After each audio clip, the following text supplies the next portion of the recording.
Hi, it's Thursday, 13:20 p.m. I've just returned from a little trip out to my local town, visit a bank, pay someone a bill. The plumber had in to fix my switch on my shower, and I also had a bit of a block on my card as well, to do with just internet sales. But anyway, that was sorted out. They phoned up for us and whatever.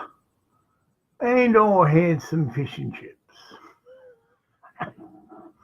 which I do love, but are not so good for me. Apparently, deep fried food isn't such a good thing. I'll just top up my water.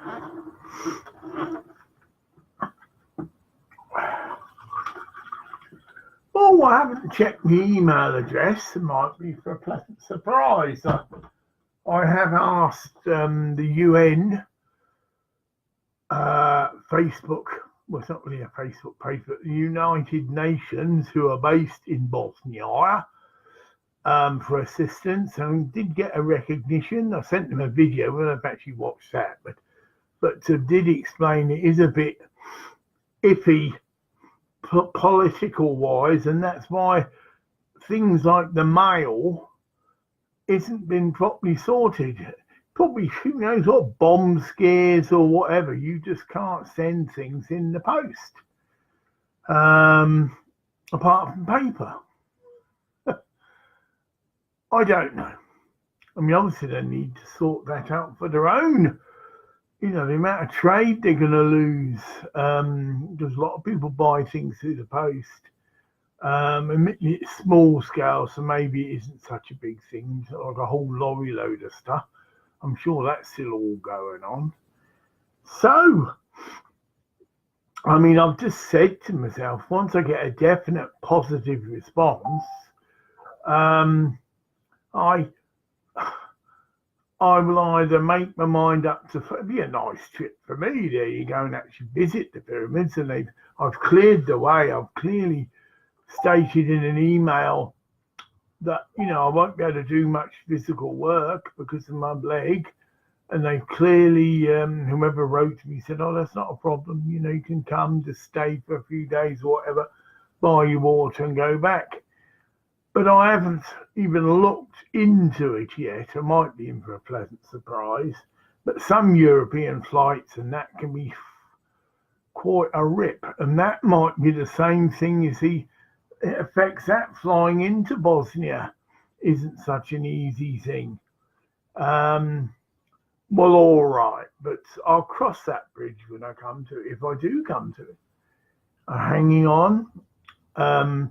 I feel sure that if I put some kind of ad up at the place itself, which I've asked to do a little video, or I could just pin up a little message, you know, such and such, Graham Clark wants water, lives in Scotland, can you help?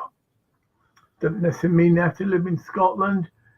Once if they travelled overland, as a matter of interest, people could train there. The next country down the road or whatever, once they're out the Bosnian border, there's obviously no postage restrictions there. So, very positive that I will get some water, and that maybe, thank you. These appeals, well, I don't know. I seem to be getting a growing positive response. People are enjoying these videos. They're not people that are able to help because they're mainly from India. Whatever, I've hit a few notes somewhere. And anybody putting out spiritual based teachings live is for some people a need and good, and who knows, you could get in and analyze it and it gets ridiculous. I mean, I feel sure some of these people we obviously have met in previous lives and there's an inner recognition. I've said to him, but there's loads of people logging in now, but if you've just got a little question, you can put it in the comment box and I will acknowledge it and try and answer it, whatever. Obviously, I'm not open to, although I've done that, but that was exceptional. You know, if someone tries to phone me while I'm doing this, generally I would have to ignore it. It obviously disrupts the flow and doesn't make it so good for the people who are part and witnessing it and part of it. I've had some feedback, which, well, what can I say? Expecting me to try and, I haven't got that capability. Maybe I need a secretary, whatever. That probably come if it comes to that. Implying I wanted it to be translated into their language. Okay. Well, I thought, of course, if you've only got a phone, you can't. But most computers will allow you to do that, I think. But I've got nothing I can do that this end. I know there are machines you can get if you're just speaking a few word sentence. You can speak into this amazing thing, a little thing like a phone, and it will translate it and speak out, obviously an electronic voice, even so, to the person you're trying to communicate into their language. But only basic questions, obviously, where is the train station or whatever, little phrases which will then speak back. Very handy for travellers, but I don't know how it worked for this because of the rate I'm speaking, and obviously, no. I'm afraid that's your, how can I put it, situation to work with. That is the situation. You know, can't understand a word I'm saying. Well, we're back into all that incarnation stuff again, that English is recognised as the world's, how can I put it? I think it's main language. So I've incarnated and I speak English. So in theory, the powers that be, your guides, your helpers and that, was obviously decided that if this person's going to reach out and touch into many people's lives and many different cultures and languages, that English is his language. I shared in another video that it's possible to read other languages, but your mind doesn't obviously understand what you're reading, but your subconscious mind does. I shared that about the Zohar. It's written in the original language, and you call what they would teach if you go and do any sort of course to do with this system of knowledge, that they call it scanning. And that's even what they do in their own countries. So even though they could perhaps understand this language a bit, they do just scan it and trust and believe that in doing that, the information is going in and that they are benefiting from doing that. Kabbalah. Yeah. Yes, I did a course on the Kabbalah, or whether it is actually a book, but that system of thought, and actually had an online teacher and slowly went through things, and you could ask questions and you learnt together as a group, and it was good. So I could overpraise that again, that anybody who says, well, I'm poor, I can't afford to buy lots of books, the internet has opened a wealth of opportunities for people to advance themselves and learn things. You could, in theory, learn English on the internet. There are charitable organisations, I'm sure, that do this now, right? You don't ask him again. We have the technology. I would recommend the best sort of device and reasonably priced would be either an Apple computer or an iPad. Now, I feel it's a slight prophetic word, I don't know, so I might just be picking up things in the wind, as they say, that Apple is a very good company. And yes, they've got to make a profit. But I can't see in the very near future them instigating some kind of program for underdeveloped countries to access their technology at a subsidized rate, i.e., a minimum profit margin. And even more than that, that certain countries that are in that situation, they again can subsidize people to be able to gain and access this technology.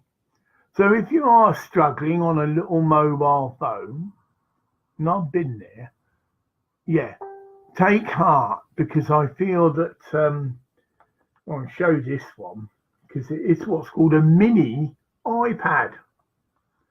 So it's got all the power of an iPad. You can't really guess this. Oh, you can now. It's bigger than a phone, of course it is, but that's the advantage. But it's small enough for you to put into a little bag and take around with you. It's not that heavy. And this one's a bit clunky, because you can now get, although it has the touchscreen technology, which all iPads have, we'll get it. See, it's the angles again. You can get a little keypad for it. You see that now, because that's the beauty of this sort of, you see what the person's seeing. So that, I'm just about to send this to a friend actually in Thailand. They've got a good system there, though. You can buy all Apple products, all the latest technology. Again, a slightly cheaper price than what we can perhaps buy them in the West, because the standard of living in Thailand is, in inverted commas, lower. So there is these concessions going on anyway. But if you come from Pakistan, there's lots of states in India, Africa. There are many places where, yes, they've got to move on with this technology. Some people have it, but it's generally the very wealthy. Well, I'm saying that if people are really interested in helping develop a country like that, and we, the Western world, do give loads of money for development, well, may I suggest humbly that some money is directed into this, i.e. making the technology that's now available that most of us take for granted accessible, there's a word, to the very poor people, so they can educate themselves, so they can link in and meet people from other cultures and countries that in a sense can educate them. We in the West are lucky, but you could argue, yeah, well, this is their karma. We've all incarnated where we are, and it's all perfectly just.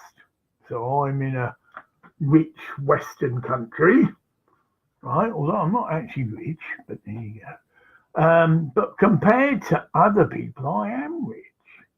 My basic pension, Thailand. I mean, I'm not trying to, I'm just saying, I know what I'm talking about. The average labourer, but again, it's a lower cost of living, but it's the same analogy. They would work for equivalent of 300 baht for a day's labouring work. 300 baht turned into my currency is 6 English pounds a day.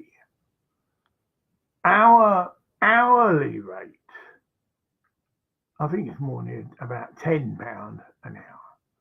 So we, compared to someone in Thailand, are quite wealthy. One of my lady friends is in that situation. She comes and her mother has a small farm. They grow rice and other crops, very ingenious. I think they propagate and grow mushrooms, because once you've got the spores, but it's a great source of food. Fish farming, where they're just, if they've got not a big piece of land, but they can dig out quite a big piece of land, buy the fish, either in, minute little baby fish, but buy them in bulk, put them in this pond, put some feed in, and then they grow, and then they can sell the fish and have quite a good harvest of fish. Very lots of ingenious things they go, so they survive. But money, isn't a big thing. Oh, they will exchange food for food and rice for this and that and that. But actually, to accumulate capital enough to buy some of the technological things that we in the West have is a different matter. But although my girlfriend she's got a small mobile phone, and we chat. Well, both of them, via a phone. But just to sort of moving it, a good usage of development support for a country that is, shall we say, underdeveloped would be to give them and allow them access to the internet. And that's also putting in the network and being able to get modems installed, whatever. The Philippines could certainly do a bit of help there, bless them. My own experience is that a lot of people in the Philippines, the network does break down and you do lose contact quite often right in the middle of a conversation. So it just needs the infrastructure, I believe the word is, needs to be looked at, and that'd be a far better usage of money, although obviously there are many arguments and point of views of that. But obviously to help people to help themselves, and education is one of the greatest ways I think you can help them. Yes, you can dig them a well. I'm getting vibes. Yeah, that's very good practical help. Yeah, I'm saying, a lot of things are. But I'm afraid, a lot of these so-called aid organisations that we've seen recently, not just the sexual exploitation, but that's obviously an indicator of the sort of things that are going on. These people are obviously very well paid compared to the locals. Don't obviously, it's two sides to every story I'm being told. Don't have a large access or big access to sexual partners, shall we say. And for them, that's the obvious way out. And I've lost my gist of it, because that was a part of this, that it clearly indicates that these people are very well funded and whatever. But yes, that is the point. Yeah, I'm being told it is, yeah. The administration costs, because that's all this would come under, right? We just make it simple here. 100 aid workers set up a project, whatever it is. They've all got to be salaried and paid, right? But in a lot of cases, when you examine the figures, a very high percentage of the money to run these aid projects goes on the administration. Now we go round in a circle. Everybody knows that if you introduce a few computers into any sort of system like that, your running costs are going to drop right through the floor. And also, hypothetically there, if you distribute some of the workers who are the native people of the country with video mobile phones, so that they don't need to travel so much to get access, it's flowing now, to get access to information. So what that means is you're an aid worker, but of the nationality of the country, we use Ghana, you need to get an answer to a question or talk with someone to sort some issues out. It's far superior and better to use video conferencing technology, right, than just even having a voice communication phone, right? Give the example again. One person, say it's like me right now, teaching, giving out information, can reach 100, who knows, 200 or whatever people simultaneously. We call this video conferencing. And that's what's going on. You hire a video conference room, a video network's been set up, there's a camera, and you'll get a couple of speakers, a panel, and then an audience. But the audience can, obviously, it's got to be controlled, interject and ask their own personal questions. But they don't have to travel and all be in the same space. Just like a mini conference, but it's split, it could be 100 miles or 200 miles away through video technology. And this goes on now in our councils and all the rest of it.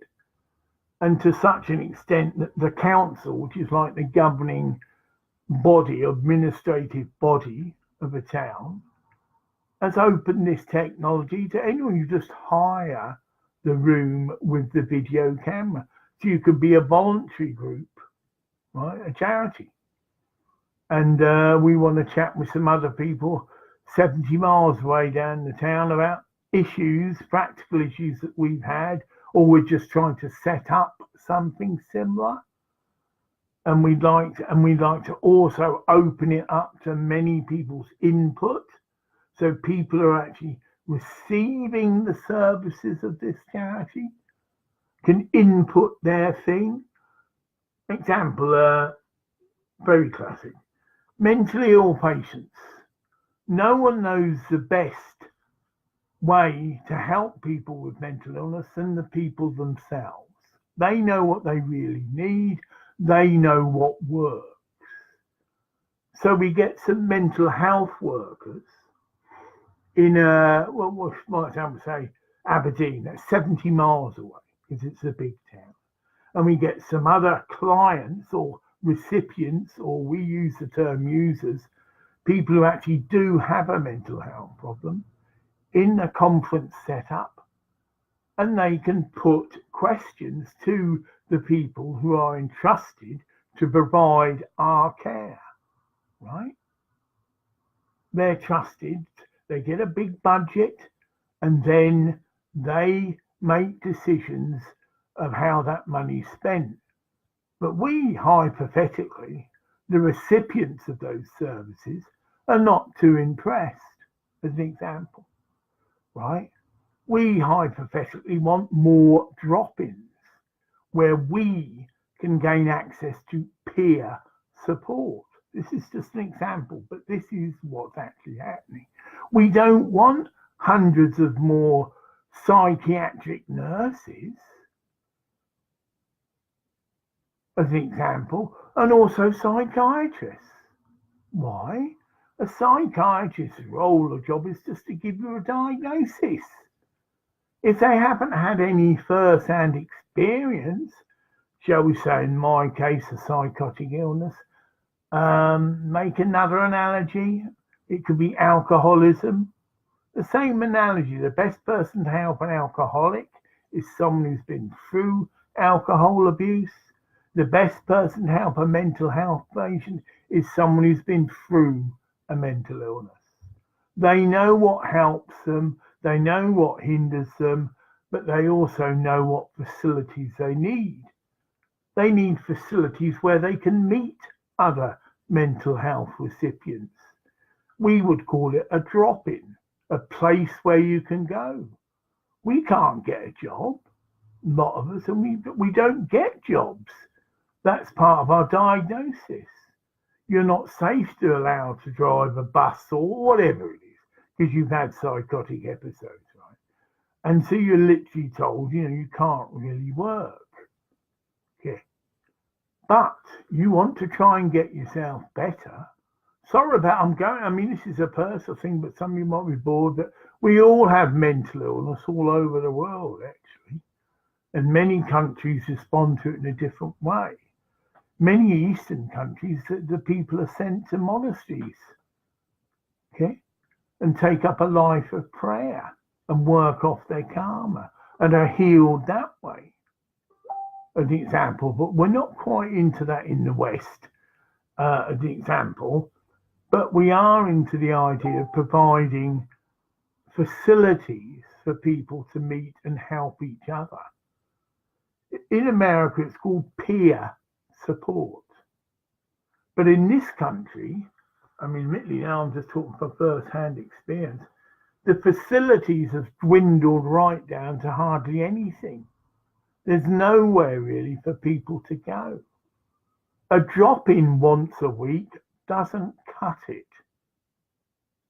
A drop-in once a month doesn't cut it. Unless by attending this drop-in, you gain access to funds, which I haven't done, and that could be what's going. And then you can actually use those funds to hire your own room, whether it's a room in a pub or whatever. It becomes a club. And you can form your own club, but it's sponsored by government funds. Now that would work, because it's a safe space as well. It doesn't often work and isn't appropriate, right, to meet people who are going through, still recovering or getting through some traumatic incident that's happened to them, to meet in a pub, in a general pub in the context of a bar, where you've got other people who aren't really going through this and are there for things. But it does work if you have your own space. It's a private club. And only people who have that similar need can meet there. Food for thought, whatever. How do I know how inspired that was by the Holy Spirit, and how much it's my own personal thing, because it is something I've personally been through and know very much about the lack of facilities and how the money's been spent on getting more, in inverted commas, professional help. Well, I'm sorry, in my experience, there's only so much a professional help can do. It might be over negative, but in a lot of cases it's just diagnosis. So you go and see this psychiatrist, yes, you get a diagnosis, hypothetical. Then once a month you go and see him again for a chat, and you end up just chatting about the weather. But there's no more in-depth understanding going on, and you're just relying on your drugs, which do work to a degree, stop you from having another psychotic episode, but are not opening you up to newer understanding and able to manage and control and transcend, which is another word for heal, be healed. That condition is no longer, I've hit some notes, thanks, whether it's to do with that. But anyway, someone's definitely given it. That's nice. Well, there you go. That's cheered me up. Now I think, oh dear, these guys don't want to hear this. Well, I don't know. And that's what we can do. That is recovery. But part of the recovery journey is you at least being encouraged that you can recover. Now, someone who's not actually had a psychotic condition can't really do that,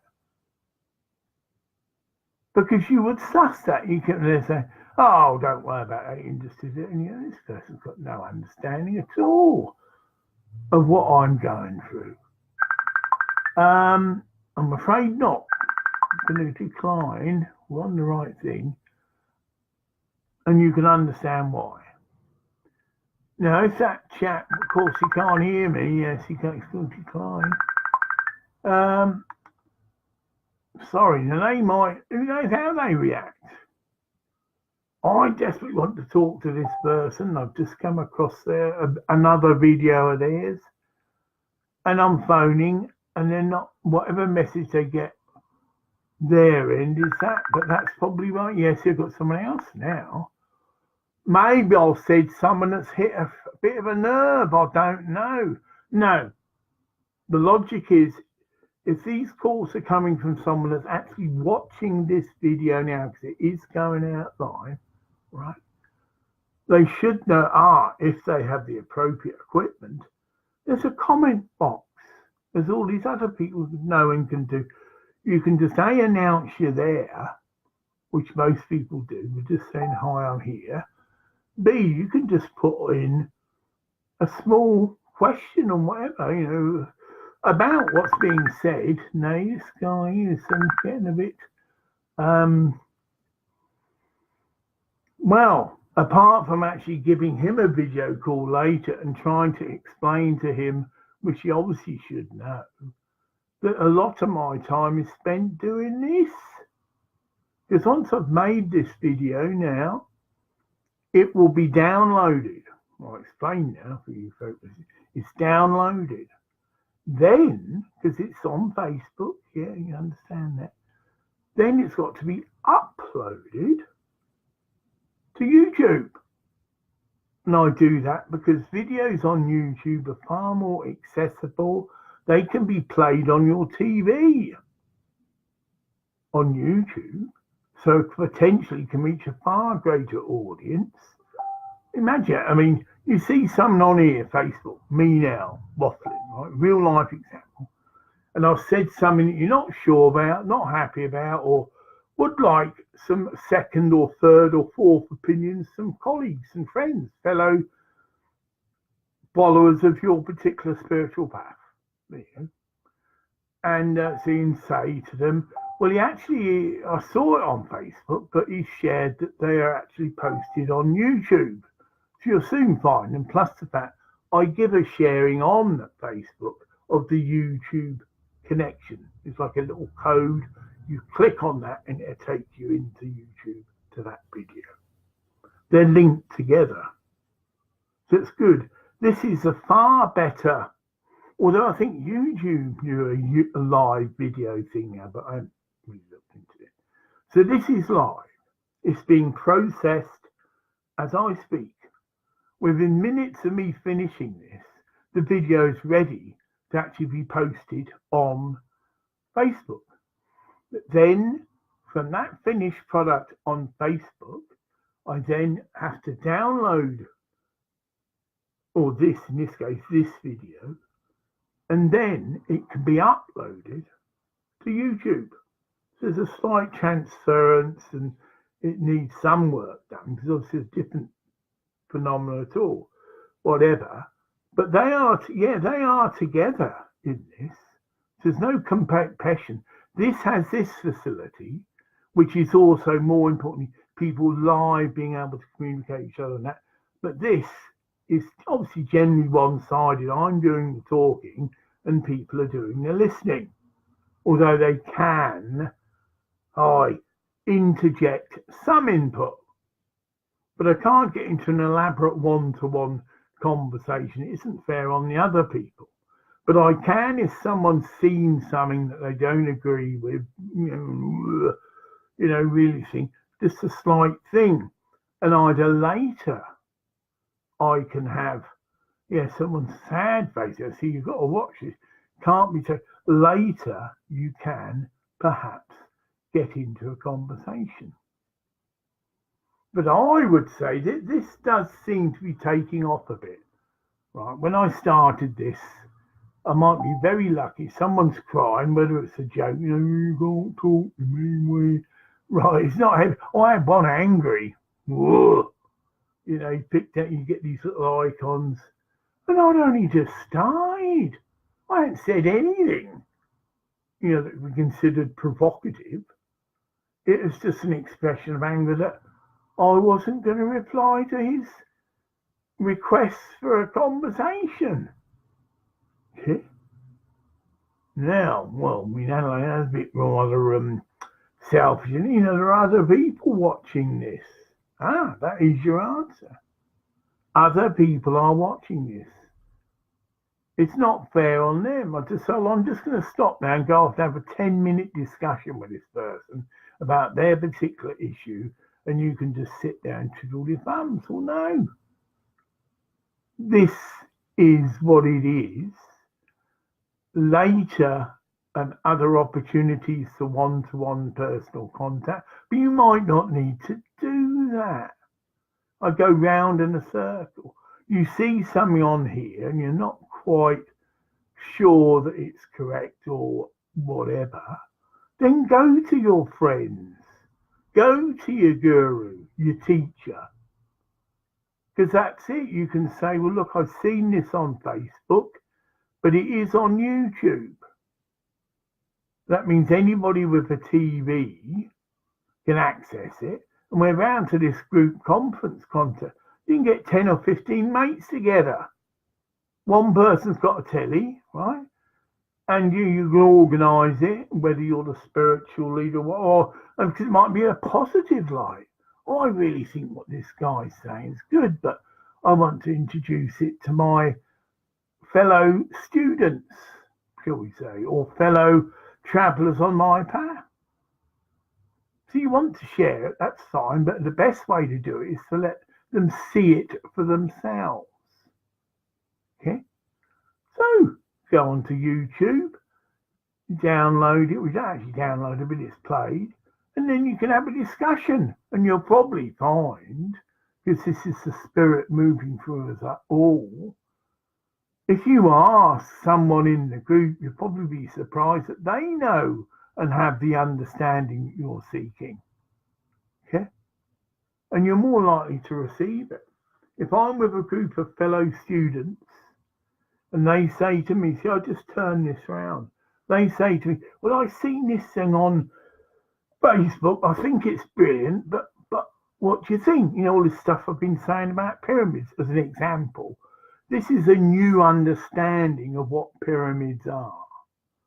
So this hasn't been totally accepted, right, by the majority, certainly not by pyramidologists. They're being blown out the water because they've got this set theory that pyramids are just used to stick dead pharaohs in. Okay? It's now being totally disproved or blown out the water, as we would say, by the pyramids in Bosnia. They don't fit these fixed concepts at all.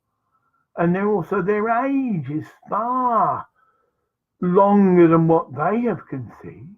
You know, 5,000 or 6,000 years ago, this pharaoh existed. They can prove that.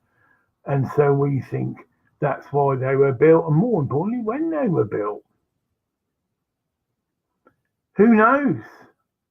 They were built, shall we say, by extraterrestrials. This is just theory, right? Thousands of years before the Egyptian,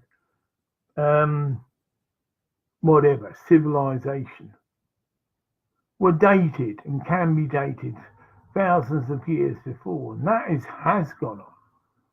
You know, there are films on YouTube and Gaia TV about this, how they, through carbon dating as well, been able to assess that they're actually older than what's initially thought. So this other later civilization took them over, did build themselves, because that's going to cause a few flaks. They had still people still say, oh no, they were built 5,000 years ago, and that was why they were built. Many pyramids in Egypt and whatever, they have no inscriptions, anything to indicate who or what they may have been connected with. Probably saying that, not wrongly, but the better way to say is the Egyptians one. That makes it easier to get the. Many pyramids in Egypt have no extensive caves, drawings, hieroglyphics, right? Nothing. Nada. No burial chambers have been discovered.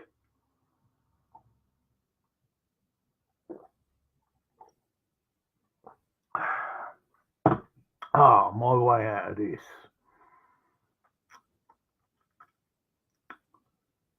If you can do this, check out Gaia TV. Right? Now, yes, you do pay a small amount, but again, this isn't generally, although I've had things through the wind. Don't know how true this is, that one of the main stouches or stand, how can I put it, of Gaia TV is considering leaving. Well, that can soon be verified. Again, check this out. David Wilcox. I think there's been indicated he's not too happy about it, how it's being administered. I can't comment either way. That's just what I've picked up. But having said that, there is going to be another, well, there already is, another similar video channel. You'll find this all online anyway.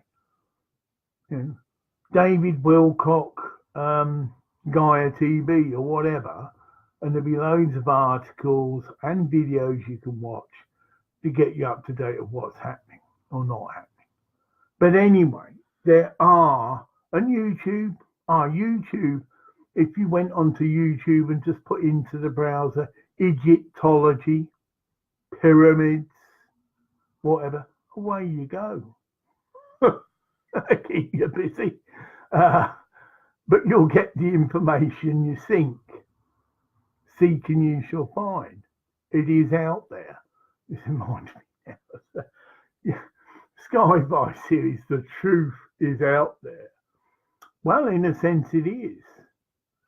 It's not a particular bent of mine. Now, I wouldn't say I'm a ufologist. I'm nowhere near up to date with all the latest theories, right? Not my thing. Pyramids, which I see as a practical technology given to humanity to help heal the planet, there's the mantra, is. Oh yes, there's other new research coming through all the time. There certainly is at the Bosnian pyramids. Yeah, soak it up like a duck in water. Maybe not good. Oh yeah, love it. Of course it goes in, and if it resonates, yeah. If it doesn't, I said, you just shelve it. A lot of off the wall theories.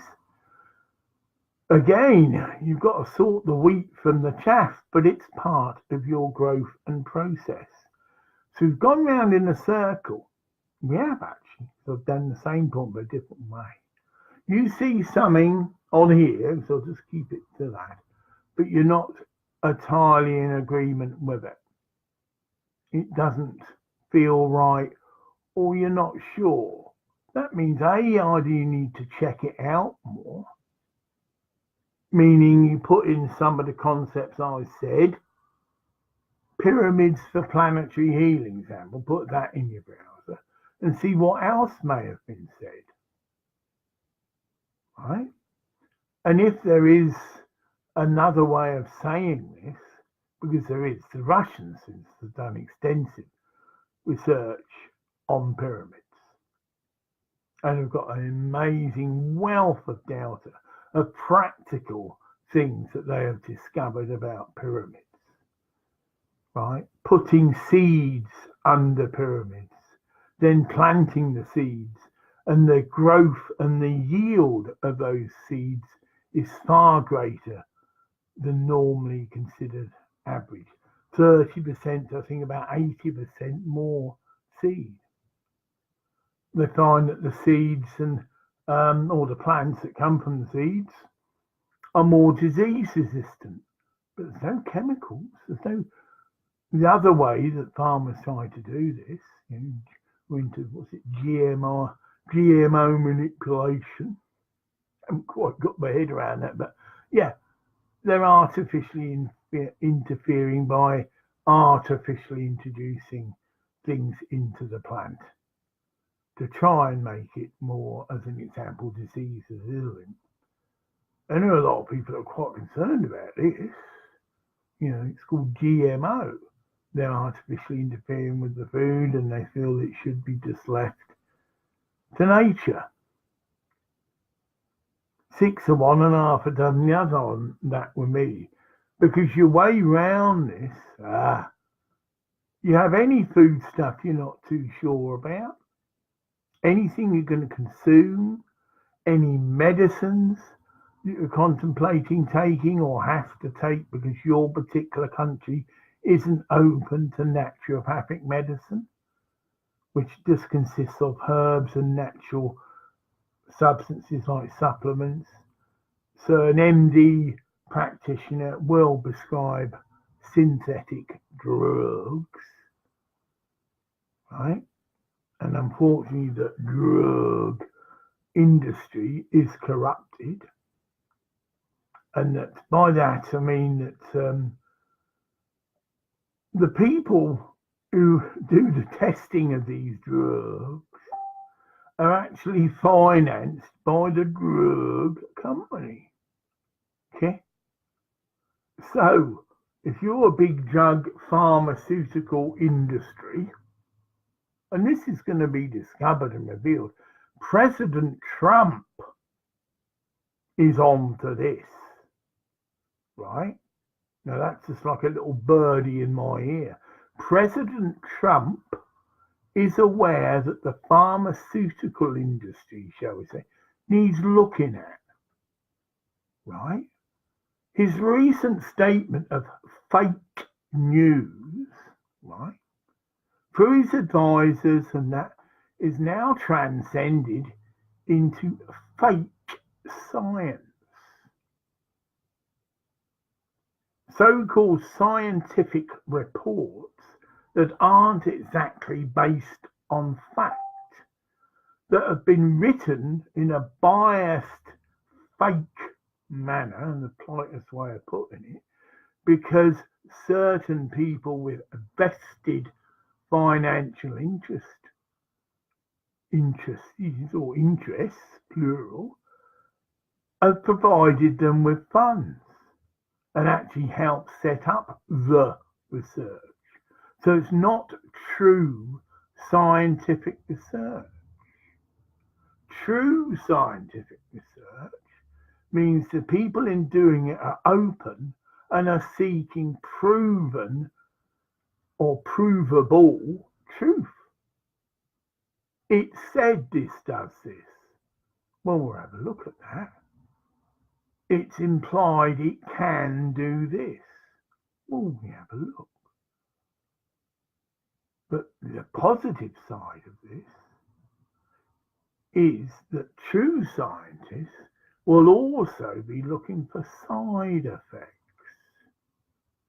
Here, and the fake scientific research generally underplays these, or is not really, how can I put it, as strict as it should be.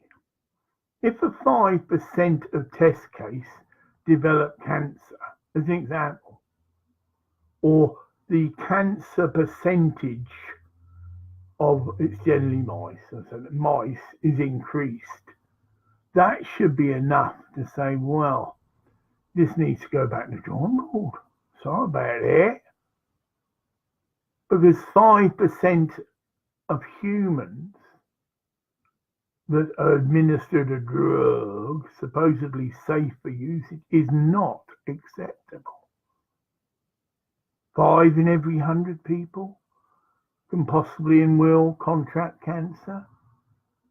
Not really a medicine, is it? Whoa, cute to grace. When and if, no, I say when, Mr. Trump does, because he is aware of the corruptness of everything, and he's not afraid, he is not corrupt himself, although there's been a lot of stuff about the arms stuff and what, you know, yeah, they're giving him big backhanders to not clamp down, as an example of the gun laws, right? I don't know about that. That one to me is up in the air, and that one to me is really, we're going around and up to the people, and they've done that. They demonstrated. Young people have gone out on the streets and said, we don't want automatic weapons. There's no real need for them. They are a weapon designed to kill people. They're not a hunting weapon. They're not someone for just self-defense, as an example. right? But certain people have got these weapons accepted, and it's very hard to reverse something. A lot of these people were elected because that was one of their stances. You can see how the corruption goes up and up and up. You know, the senators or whatever they call themselves now, we call them MPs in my country, right? But the people who make up the governing body, right, in America, have obviously it's been part of their pitch to say that, yeah, we will continue to allow automatic weapons. Whoa, don't normally go into politics. But it's well being led, so I do apologise. But as an example, but I think Mr. Trump, I'm giving a sort of little nudge in this direction. If he was to set up an independent commission who would quickly oversee and look at the evidence that has been accumulated regarding the medicinal properties of marijuana, from that, and based on what other countries have already done, Israel's done extensive research into the medicinal properties of marijuana. Canada obviously has. They're not just legalizing marijuana for recreational purposes. And he's not to the present doing it to get in with the hip, no. If he's a responsible man, which he is, it is the medicinal properties of marijuana that have swung that country to make that positive decision that marijuana will be legalized. Obviously, it'll take a few years to put it into practice, but the first legalization will obviously start with medicinal usage. And also that would include that licenses can be obtained quite easily to do the research. Whereas now, if you're in a country where it's strictly been criminalised, and in some cases ridiculously, hello DEA, you've got a lot to answer for, ridiculously been told and put out as being harmful as heroin and all these other nasty synthetic drugs that people are allowed to take, but clearly do have, we've gone round the circle, so I am going to pack up, so nasty side effects. The old big C comes in. And I could use the big C to say that they are big C's. And it's not just they are corrupt. If it's looked into, and Mr. Trump will do this, how all this started, what was it, Hoover, whatever, that started this whole nonsense about marijuana being the work of the devil and all this rubbish. And if you see the ridiculous, pathetic videos, so-called public education videos that were put out, they're absolutely ridiculous. And yet that was enough to persuade so-called intelligent politicians to follow through. That was all corruption. The people that promoted and made marijuana illegal were getting immense backhanders. And that's just a polite way of putting it. Someone was to investigate. It's a lot better usage for the CIA and whatever. All the people involved with the stance, that's the only word I can use, that marijuana was illegal, should be illegal and harmful, right? Have a look at their material wealth situation. Okay? Have a look at their bank accounts. Okay? Then you'll see the truth. And on that note, we only 5 people watching. That doesn't matter because this isn't how it works. And those that have attended these know that. Often I'm going where I'm being led or guided by the Spirit. And that is not necessarily totally the present time audience. Or it can be. If people, did I say this? You're witnessing this ministry, right? And there's something really burning in you that you would like to hear what I've got to say or what the Holy Spirit's got to say about it, just whack it in the comment box. Just like you've got an access to it to a degree, but I'm not guaranteeing it will. Someone says, I'd like you to talk about gay rights, as example. And it doesn't really hit with the Spirit at all. I'd probably say, well, I haven't really got a lot to say about that. Or I have, but it's not a burning issue at the moment. Whatever. I wouldn't say no comment. Could do. Anyway, bless your hearts. It's not often I come on at this time of the day. I hope those of you have gained something. I don't see any big negative faces. I haven't got a lot of, I think there's 6 comments or 4 comments. There's a thumbs up, there's a heart, and there's an open. Well, I think that means amazing. So I'm just going, right, but I ain't got that nasty little thing I got yesterday. And apparently it represents angry. Right? Whoa, and that's within minutes of me started. So it wasn't actually anything I'd actually said then. But I think he was just a bit angry that I wasn't going to answer his phone request. And on that note, it's goodbye from me and it's goodbye from him.